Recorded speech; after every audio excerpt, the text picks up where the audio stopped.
Welcome to Hood Champion Boxing and Sports. In boxing, you find a way to win or you find a way to lose. Hey, please follow me on Twitter as well. I could appreciate the support on Twitter, the way you guys are supporting me on YouTube. Just go up there and look me up, Hood Champion Boxing and Sports, and click the follow, and I'd appreciate it. Now listen. Yo, why do fans all of a sudden, or maybe it's been going on for a while, why do they hate Deontay Wilder? I mean, come on, people. Now this ain't nothing but boxing. But I did a video where I said the secret society wants Wilder out of boxing, right? See if I can show you, right? This one right here. The secret society wants Wilder out of boxing. And Lord have mercy, boy, people went crazy. Insulting me, insulting Wilder. And, it's funny reading through the comments. When people say stuff like, this is what happens when you step up the competition and stop fighting bums. One guy comes out here and says, Wilder fans are the worst. Why have you not realized that just having a right hand ain't going to do anything against decent fighters? It's a fight he needs to get his credibility back. He should fight Jane. Now, my thing is this. There were like 100 and something comments put on that video, which for me is cool because I'm not used to getting that many comments. But as the channel grows and I figure out, just the type of content to deliver, you can see that, that something's working. But what I realize is like, man, maybe 85-90% of the comments were just bashing Deontay Wilder. And I gotta be honest with you.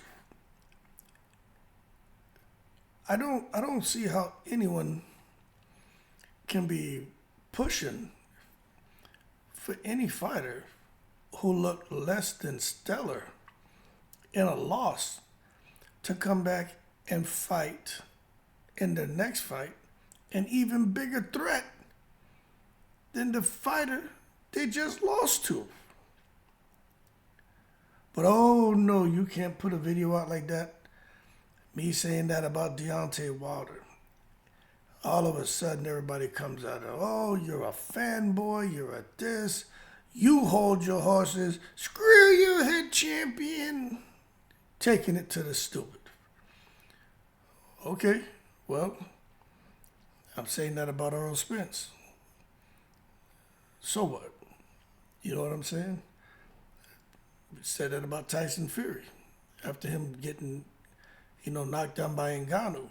And like Tyson Fury probably needs to take some time off and not just jump in the ring with Usyk. So what am I, a Fury fanboy? You know what I'm saying? Am I a Spence fanboy? Then of course I see some people, and this is out of all the comments, right? A lot of it's funny, but I don't like that when they start talking that racial crap. Like that I don't like that because, I don't believe in that. So it doesn't matter if we're talking about a Tyson Fury, we're talking about a Canelo, we're talking about a Wilder, Naoya Inoue. When I see some of the comments people post and they're very nasty, and I'm like, yo, these people, they're obviously miserable when they just want to attack somebody because of their race or because of their religion or whatever. I just don't think that's cool. So I report a lot of those comments, and then I delete some. But I've been reporting them because you don't know how that can affect a person. You know what I'm saying? There's some people who aren't built for it tough. So you say something like that and they read it and it really ruins their day. So enough of that. But what I will say is, I'm still trying to figure out why people like really lashing out at Deontay Wilder. I understand Deontay Wilder. He's always been vocal. He said some stuff that to me is a little bit left field, like he feels he would beat Mike Tyson, and he should feel that way. All fighters should feel like they're the best, right? Every if you have any if your esteem is high, you should think you're the most handsome, most athletic. Probably think you can whip everybody's butt. Capable of exceeding your peers on an exam. You should just think highly of yourself. So I don't think there's anything wrong with that. But I do think for him to say he would have knocked out Mike Tyson was a little bit crazy.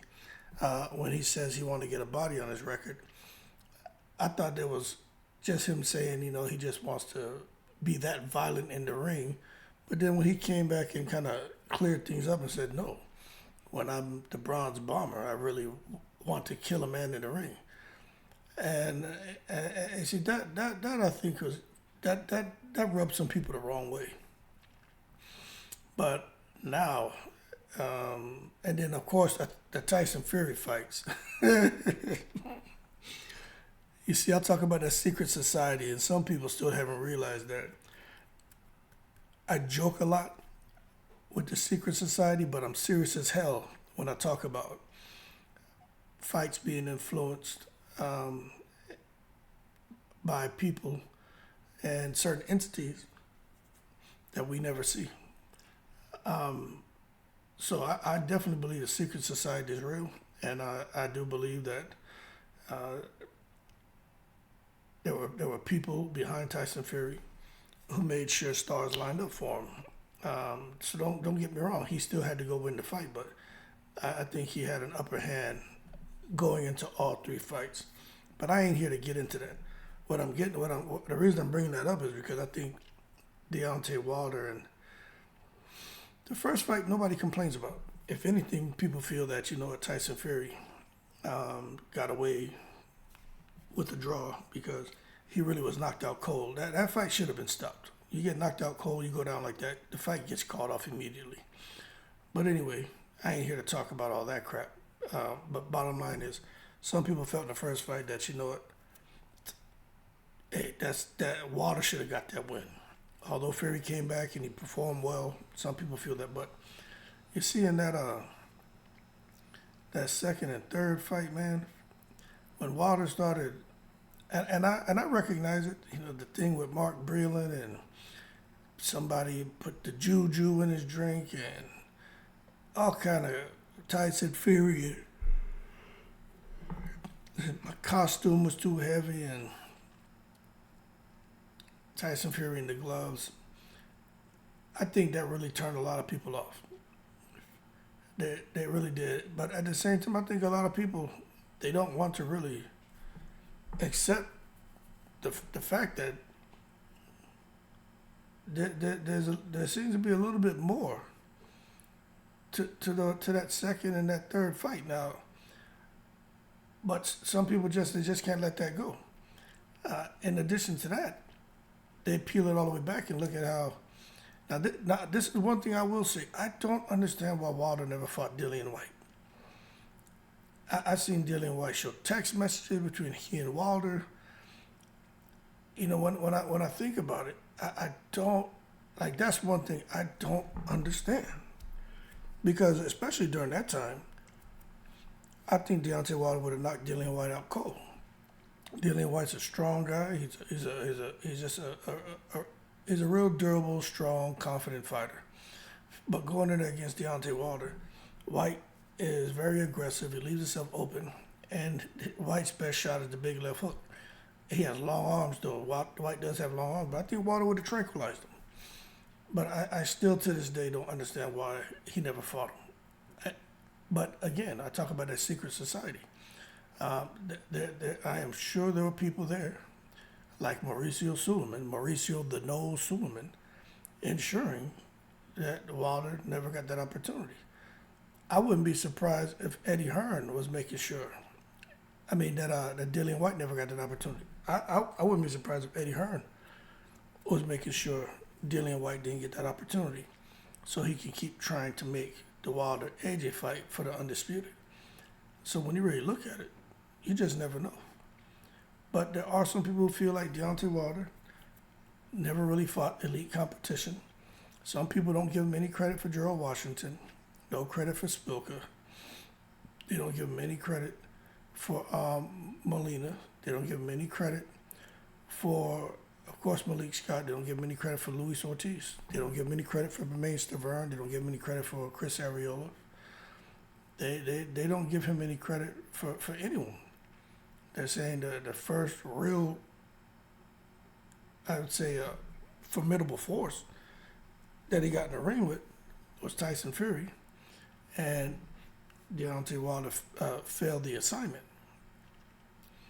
Now, I don't know if I agree with that, but bottom line is they feel like, hey, now he's here. He's fighting what they would consider quality competition now. Excuse me. And they're saying it's showing you that Wilder can't hang because all he has is a right hand, and he's never thrown any other punch but his right hand. And I'm gonna tell you right now, that's not true. Now, I'll say that. I'll say this: Wilder's in a bad position right now. Okay. And I ain't here. I already did videos on Malik Scott. Anyone who watched the channel know how I feel about Malik Scott. Bad medicine. He to me destroyed Wilder. But Wilder allowed it. But what I'll say is this, right? For Deontay Wilder to have lost to Joseph Parker, I will say Joseph Parker is not Hellenius. I will say that. And I do have a way I feel about Joseph Parker and how he's been performing over the past year, how many fights he's had, and getting the fights, and how he's looking. Just makes me wonder how he's able to stay so active and no one else can. That's all I'm saying. But my thing is, for Wilder to lose, he's put himself in a bad position because now he's been, bumped. He's been kicked out of some of the racking stacks for sanctioning bodies. And as far as the ring rankings, he's moved he moved all the way down to number 9. But if he's gonna get back up to the number 2 position, 1 position, or I say within the top 3, right? He's gonna have to fight somebody up there. And now the Zhang fight, I just think, like I said, I'm not at all like Wilder should never fight him. No, I'm saying Wilder needs to fix some things, because for those of you who are saying Wilder's never thrown a jab, he's never thrown a hook, all he did was come into every fight and look to land the right hand. Now that's not true. I will say he's coming to the fight looking to land the right hand, but he was also using his jab. I just watched Deontay Wilder versus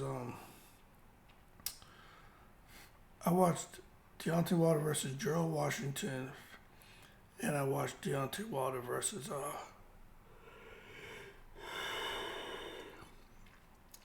Tyson Fury, the first fight. And let me tell you something. Deontay Wilder had head movement. Deontay Wilder had his jab. Deontay Wilder was throwing counter left hooks when Tyson Fury would throw the right hand. Deontay Wilder was boxing. But of course he was looking to get the right hand off. But he had those intangibles that you look for in a fighter. Now I'm not making this up, because when I read through the comments, I'm like, all right, I know I ain't crazy, but people just speak from emotion. They're gonna say the worst things possible about fighters they don't like. Everybody, a lot of people do it. I don't do it, but a lot of people do it. But I watched that because I said I had to be able to compare performances. So I said, let's just look at the first Fury fight, and let's look at this fight here with Parker. And I'll be honest with you, Deontay Wilder is not the same fighter, people. And it's not because, he only has a right hand, he finally got exposed. Nah, he didn't. He wasn't only throwing that right hand before. That's the tranquilizer, of course, but he was doing other things. And I think that's because of him just having Diaz and Mark Breland.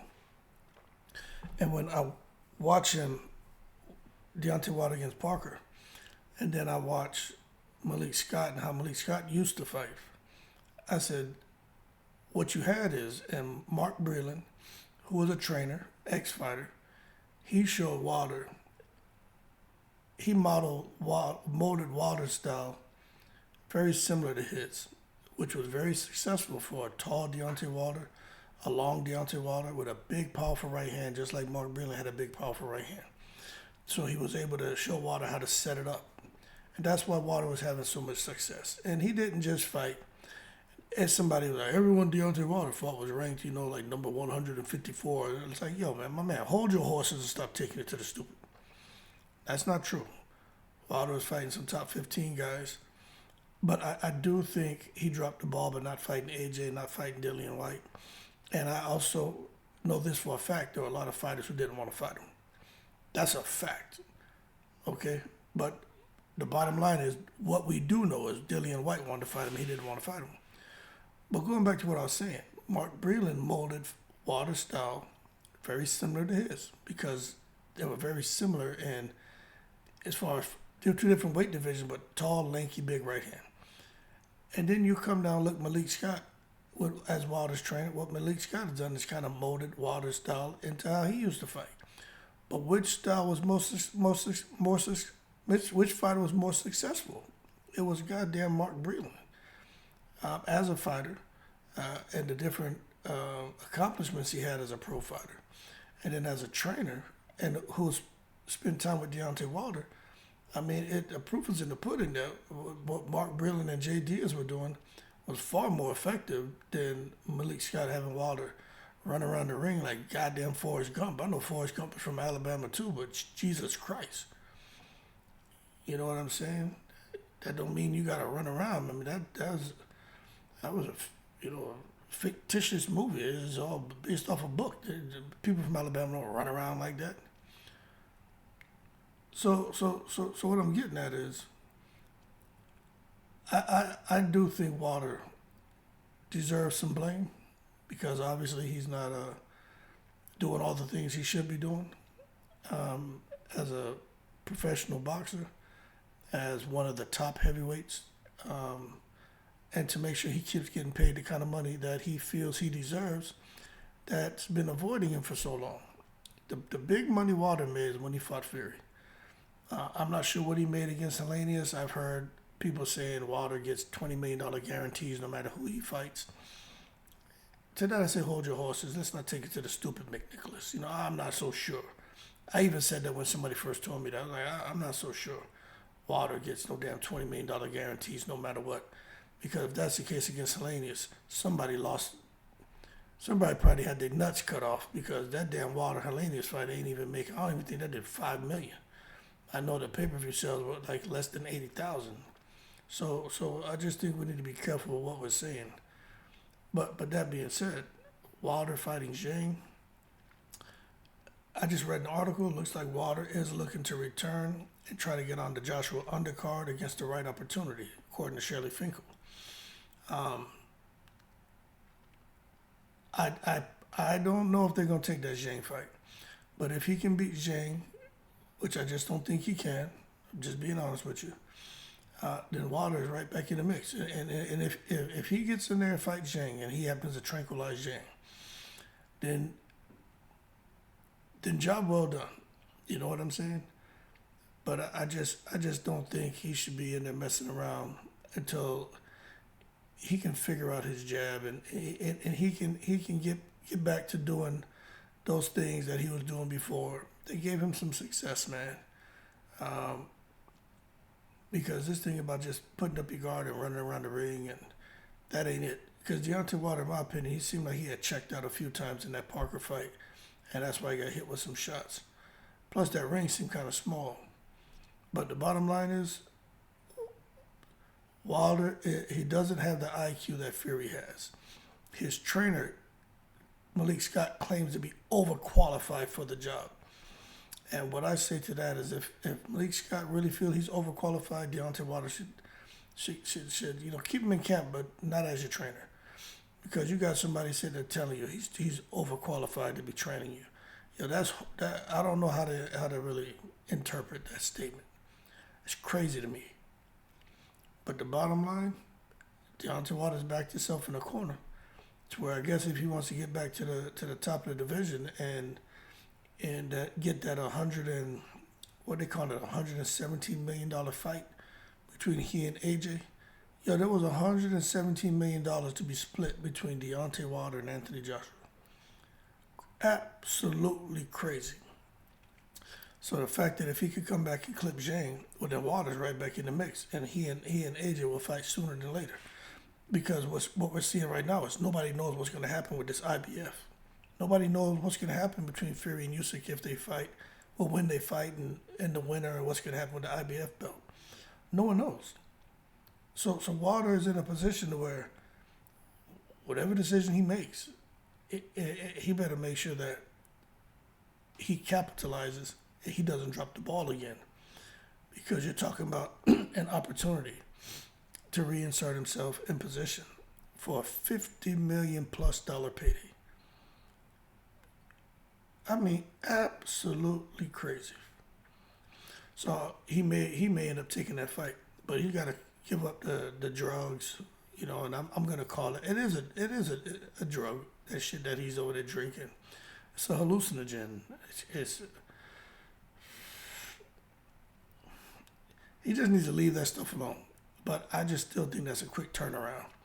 But hey, the kind of money that he can make, especially if he's already thinking retirement, he may take it just to go ahead and get that money. Shelly Finkel's already saying, right opportunity, they'll be ready. But that being said, you don't have to like Deontay Wilder. You can have an opinion about him. Just like with Fury and Usyk and all these other fighters, Terrence Crawford, Errol Spence. People go pretty hard on Keith Thurman too. But for Wilder, I was surprised to see some of those comments. I mean, like really, really hateful comments. I was very, very surprised, man. That was crazy. Crazy. But it is what it is. How he ducked Klitschko and Shelly Finkel protected Deontay Wilder. He was their golden egg, and outside of Wilder, who does Shelly Finkel have? Shelly Finkel protecting Wilder because he's just milking him the same way Deontay Wilder said Anthony Joshua is getting milked by the white man, Eddie Hearn. All kind of craziness, man. And I'm like, I'm not so sure. I don't agree with all that. But one thing I did agree with, and I said it in that video, Wilder needs to leave Zhang alone. And everybody agreed that Zhang would beat him, but they were saying that Wilder needs to fight Zhang to redeem himself. And I think some people just want to see him get beat. But that being said, we'll see what happens next. But I don't know, it just kind of blows my mind. Just the hate some people have for these fighters, man. That shit bugs me out. I really don't get it. But anyway, 38, 39 years old. We got to see what Wilder still has left in him. Can't teach an old dog new tricks, especially as he's gone from one fighting style to a new fighting style to now having one foot out the door and trying to maybe evolve this new fighting style to do something that maybe he never learned. I don't know what they're going to do. But bottom line is, I want to see Deontay Wilder get back in the ring. I just don't know about taking any fighter who's gone into a one-sided beatdown, right? Because that's what it was. He didn't get hurt. It wasn't like when Fury fought him, but it was all one-sided. To take him now and put him in a fight with somebody who's even more dangerous, like that to me is crazy. You know what I'm saying? That same thing, that's be like taking Otto Wallen after fighting AJ and what he went through, putting Otto Wallen in the ring with Zhilei Zhang. Y'all want to see him get killed? But if they're all at the top of the division, they want to pick up a belt and get a step closer to fighting for Undisputed or fighting AJ or getting these huge paydays. That's what they need to do, right? But anyway, that being said, y'all keep cool. Shout out to the veterans, all 7 continents. Still shocked, though, that it's really like hate for Deontay Wilder by a lot of people. And I'm not so sure it's warranted, but people can feel how they want. You know what I'm saying? In the breeze.